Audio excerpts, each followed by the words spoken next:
Anuj, welcome to the podcast. It's a really honor to have you here with us today. Thanks, Payal. Lovely to be here. And thanks for inviting me over to your podcast to share a little bit of my journey as I have transitioned from corporate to entrepreneurship. So, looking Yeah. forward to our conversation. No, absolutely. And you use the word a little bit of my expertise. I think you have so much of expertise. You are a seasoned media and entertainment professional. You have expertise in digital media, in TV broadcasting, international media. Also, I have heard about the OTT ecosystem that you're in. You're the founder now of Streambox Media. So I think it's great to know your journey. So tell us a little bit about your career journey. So, yeah, I did my post graduation or MBA in early 90s.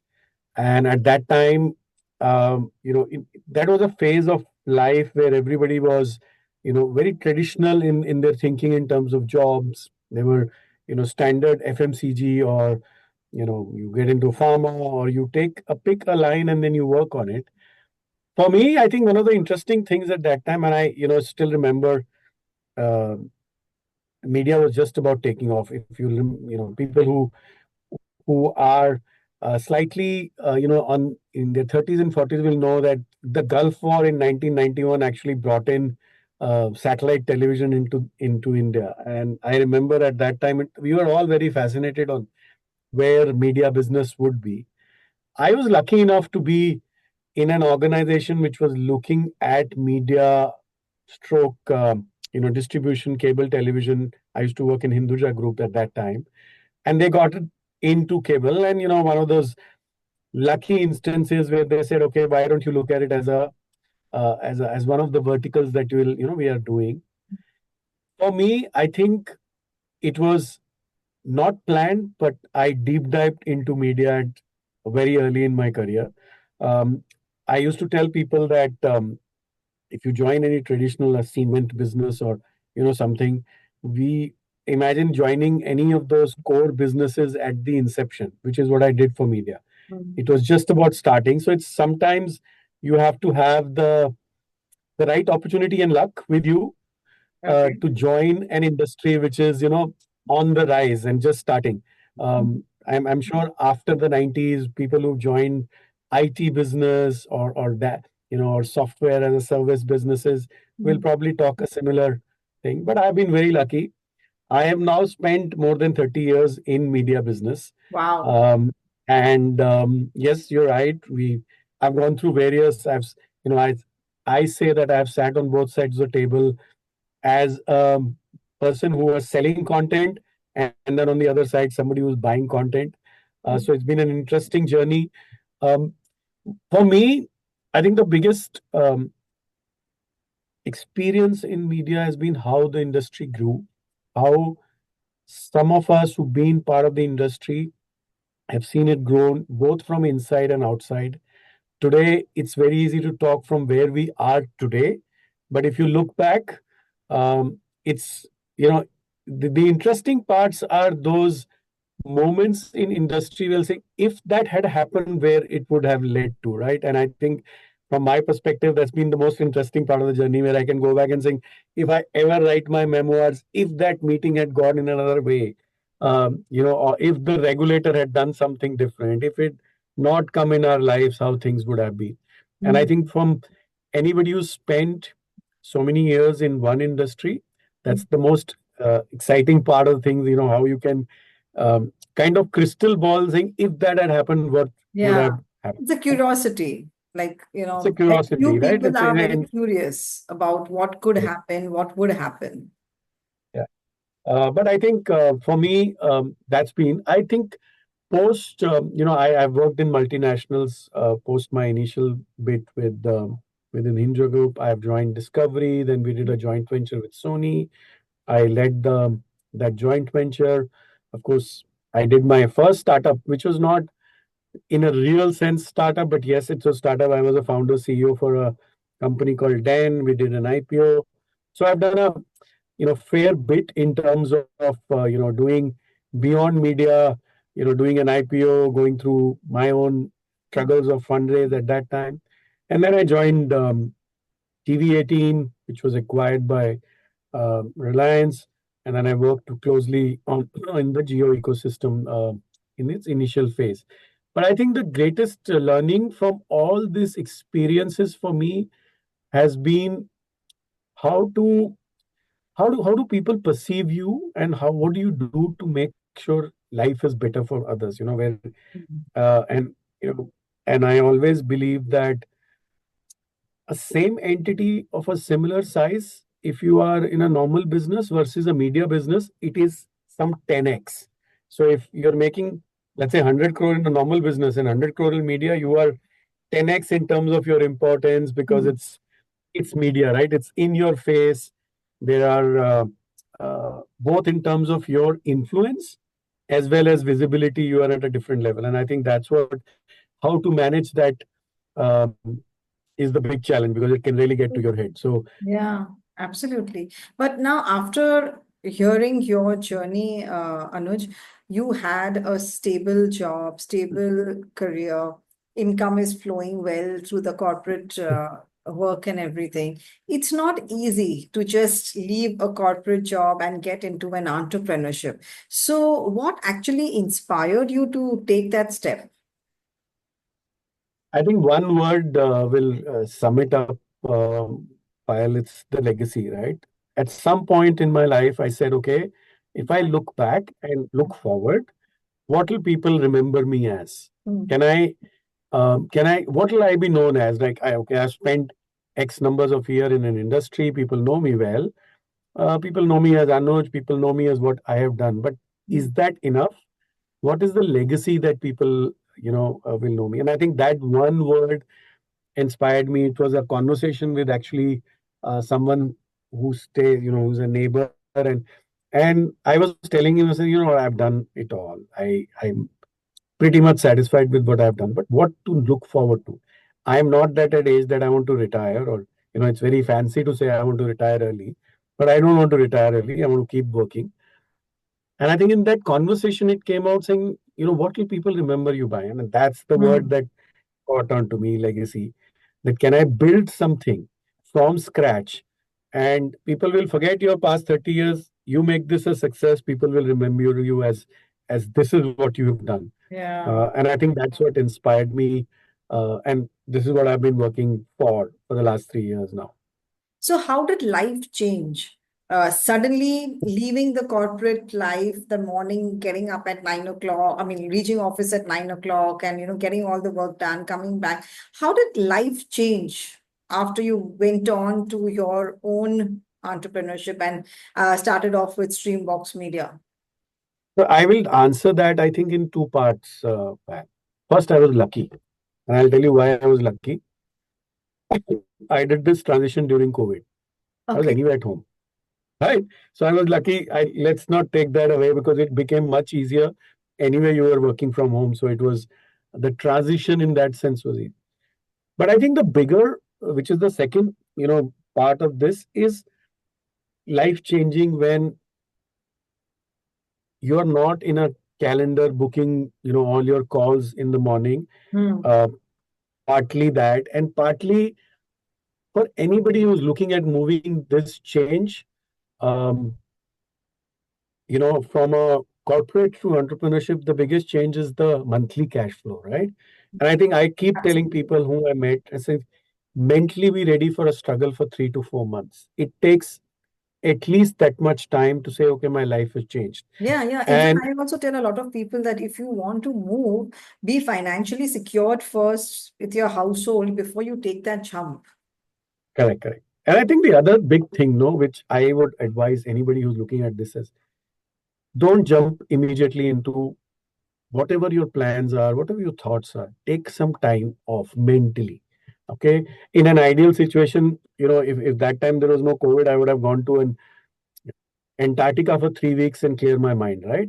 Mm. Even if I know what I want to do. I think my thing with that time, and I used to, just don't do anything for some time. It could be 3 weeks, it could be 6 weeks. Um, get used to this new life of not doing this thing. It is a big thing. Otherwise, it's like, if this doesn't work and you deep dive into something that you want to do, and it's not easy. Hmm. It's not easy, right? So it's better to give yourself that time, 3 to 6 weeks. Go travel, clear your mind, get the past off. And especially for somebody who's like me, who was so wired up in multiple things that I was doing. Hmm. And also, sometimes it's like relationships. If you move, no, and Yeah, you are at that, move on, like really move on. true. Don't be in touch with your previous organization. Don't ask what's happening. And I believe in it. And I think, especially when you're moving this Absolutely. to entrepreneurship, it's very, very, very important to have that umbilical cord completely cut off. So Absolutely. for me, that were, these are the 2 or 3 hiccups that Hmm. I had to cover, and I think God has been kind. It was easy, but it is not that easy for people to just leave. It You need to give yourself time. True, and I absolutely agree to that. I myself was in corporate America until I stepped out and started doing what I'm doing when it comes to coaching and company trainings and writing books. But like you said, it's a complete different game altogether. There is a complete different life, like you said. You just can't be in touch with your previous organization. And I like what you said. You have to just cut the cord at some time and build new relationships, right? So as you moved into the entrepreneurship, started your own venture, what were some of the initial hardships that you had to face before Streambox became stable as a company and you becoming stable as a CEO of the company? I think I would say 3 things, Payal. Don't get too married to a concept or an idea. Hmm. Things change. You have to be nimble-footed enough to acknowledge that especially in a startup world, especially in entrepreneurship, um, I started with a certain journey. I was very confident, started talking to people, but I have pivoted at least 3, 4 times before Streambox is what it is, right? So you have to be extreme. The other is,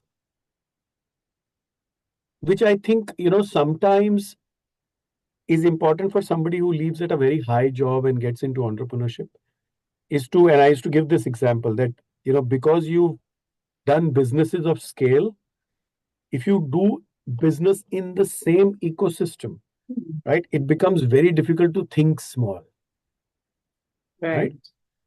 Like, if you are in cement business, open a cafe, right? It's easy to say, okay, I've changed my line and I'm opening a cafe. It can be one, hole in the wall. You'll be okay with it. But if you want to get into the same business, your mind will not, because you'll think scale, and it's not easy to think scale from day zero, right? So Yeah, that's my second, and it takes a while to, bring yourself to that.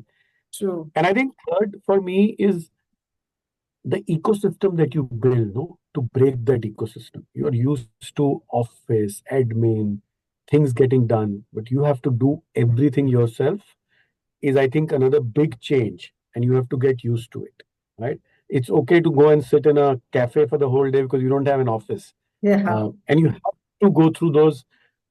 I won't call it hardship because I've looked at it as an experience and it's been lovely. But yes, for some people it can be, because it's a big change. So for yeah, me, these are the few things that I had to imbibe. And lastly, I think being frugal, right? When you work in corporate, sometimes you take things for granted. yeah, Travel, things like you have to do, but be frugal. And I think that doesn't come easy because if you're like you said, no, you're financially okay, you can spend, but you correct. are also setting up certain level of mindset for your team, your initial co-founding team, saying how do you lead this. And as an entrepreneur and startup, I think it's very important to be nimble footed and frugal. So I think these are some of the things that really it impacted, and I think it's been a great experience. So when you said, like, these are some of the things that you faced, these hardships, and especially like you don't have an office now, you have to go workspace, coffee shop, wherever you start working and you start putting things together. Did you plan this already? Like, do people who move from the corporate and they, because see, nowadays, everywhere in the world, people really romanticize the idea of entrepreneurship. It's gaining so much of traction, which was not there earlier in the early years. So everybody wants to start some ventures, wants, feels that it's going to be great and it's going to move well. Is there any planning that you feel is required? Or is it like something like you have an idea and you just go for it? No, I think I would again say a couple of things on this. First is that give it enough time. It takes a while. Make sure that you give at least 18 to 24 months of your life saying, for whatever I've thought. I mean. Second, see, you have to divide every entrepreneur or a startup in a phase zero, phase one, phase two. Mhm. I would advise everybody that make sure that your zero is your own hard work, money, your investment, right? Unless you do that, nobody is going to back you up for phase one and phase two, right? Like It investors could, and I mean, yeah, like investors and all that. And I think phase zero can be as frugal and saying, I am only contributing my salary, but I'm working on a code which I will anything that is. But in any startup or an entrepreneurship venture, you should have a phase zero, phase one. And I think the last one is make sure that you mentally are ready saying, okay, this is what my worth is in terms of financial time. This is what I will give this venture, and don't question it every day, Mm. right? So if I tell myself I'm worth 100 rupees, I will invest 10, 20, whatever it is, whatever every individual's thing in this to build it to phase one. This much time I will give, this much struggle I am willing to put in for this. Unless you're very clear, it's going to be very disturbing on a day-to-day basis if you start questioning it, and give it enough time for it to happen. And along with this, what are some of the qualities that somebody must have while they are starting a venture? A lot of times people don't go in the corporate, they immediately graduate and they just want to start into their business. Have you observed in yourself as well as with others that there are certain qualities which is a must have for an entrepreneur? Patience and perseverance. Patience and perseverance. That is so spot on. I guess patience is connected with what you said that the first 18 to 24 months is going to be a Correct. struggle. Yeah, and also because I think the biggest learning here, Payal, is that it's not that what you start with. Nobody in today, if you look at biggest leaders, Mm, you look at smallest businesses, mm, it's not where they ended up being. Things change, whether it is policy change, whether it is environment change, whether it is your own thinking, your investor coming and saying do like this, 10 people getting together, your own team saying this doesn't work, or your competition suddenly comes up with something else, right? It could be anything. You need to be patient, you need to have be strong motivation and be at it. It's important to be at it. It will take some form which you will like, but if you give it up, then yeah. it is difficult. There must be something that anchors people not to give up, and then there are so many who give up. I think it's the belief in that core idea, right? See, like I said, pivots will happen to that core idea. But if you believe strongly in the core idea, right, then I think it becomes easy. That's the anchor, right? Which will keep, so it'll evolve Mm, itself. Let's say I want to, again, my favorite example is cafe. I see this cafe in Bandra, in somewhere in Mumbai. I say, this is a good idea, but it's not there in Delhi or it's not there in one small town, and I will do it. Now, it may lead myself to saying that, you know what, the pricing is bad and doesn't work. But if the idea is a cafe, then you will go to that small town and work around it, saying what works there. yeah. But if I start questioning itself, saying, "Arey, cafe will not work," Huh. then I have a problem. Correct. So don't Right? second The guess yourself. pricing, the menu. Yeah, don't second guess yourself. Hmm. Believe it. See, we talk about a lot of successes, but I'm sure there are some 100x failures around it Absolutely. also, right? And I'm sure even if I believe in an idea, it didn't work. That will happen. You have to take it in your stride. But the core idea is very, very important for you to live with for a certain period of time. So that's my uh, That was really spot on. quote. Really nice.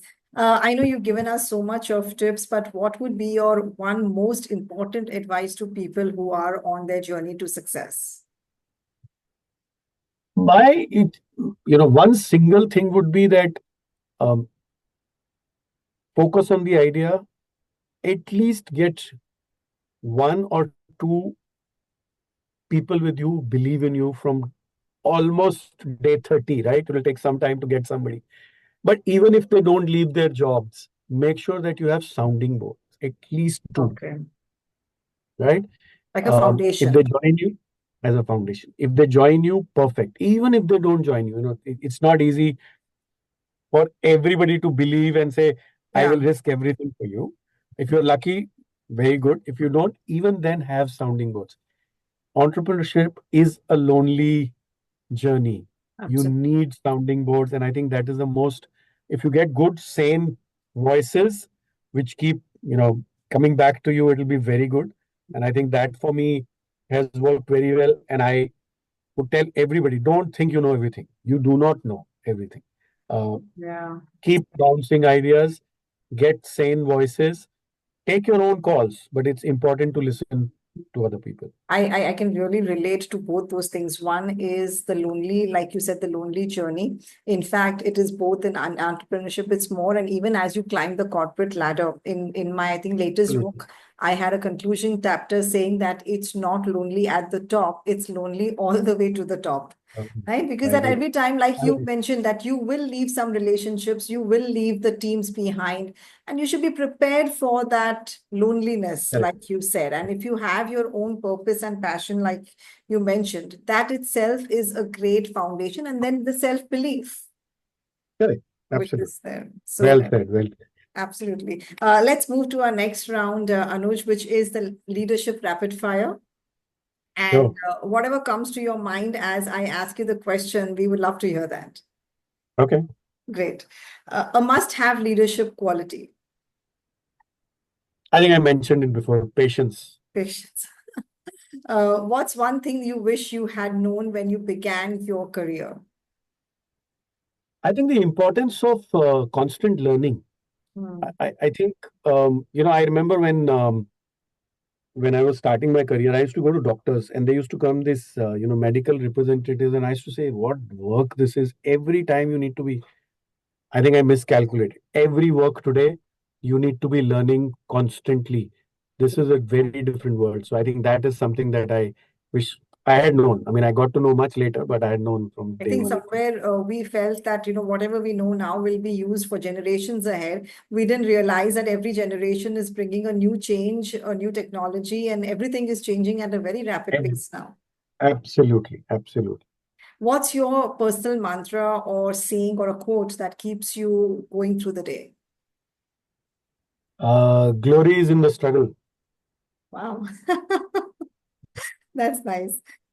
Which superpower would you choose? Invisibility or mind reading? Mind reading. Mind reading. If you could change one thing about the corporate world, what would that be for you? I think acceptance that politics is here to stay. I think the definition of politics is when two people think differently. Yeah. Every organization should encourage politics and accept it. I think it's wrong to say too much politics. It is politics because people think differently. If people Yeah. don't think differently, it's a dead organization. For me, one thing I will say is accept that there will be politics and deal with it. Oh, yes. I'm so glad you pointed this out because this is something I write about in every book that politics is here to stay. You need to know how to navigate it. Don't just run away Correct. from it or change your company thinking that another company will not have it. So this Completely agree. is so good to talk to you, Anuj. Thank you so much for your time that you gave on this podcast and you shared your 30 years of experience so quickly with us. So thank you so much.